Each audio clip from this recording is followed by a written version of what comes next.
This is my video on social and environmental factors in talent development.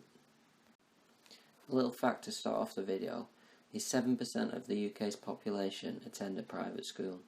However, 37% of British medal winners at the London 2012 Olympics attended private schools. Even though parents and coaches work together to assist the development of young athletes, their roles can change as the athlete's career develops. A reference here suggests that without strong parental support in the early stages of sport participation, a child that has talent is unlikely to fulfil his or her potential. The exclusion of social factors can undermine sports participation due to a lack of financial resources. This helps policymakers reduce or eradicate the barriers to sports participation by giving them more funding for the low-income families. A study that was created found that athletes from middle-class families received additional tangible support from their family members. However, on the other end of the spectrum, lower-income families, it has been found that there's a higher dropout rate from the athletes.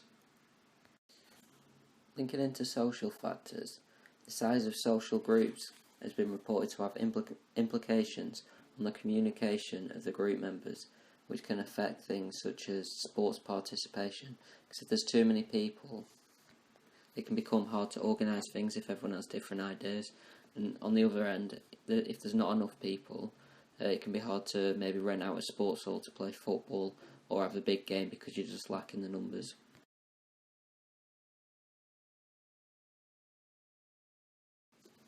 In terms of environmental factors in talent development, it is often you see Brazilian football teams that are high in skill, they're good at juggling the ball and that.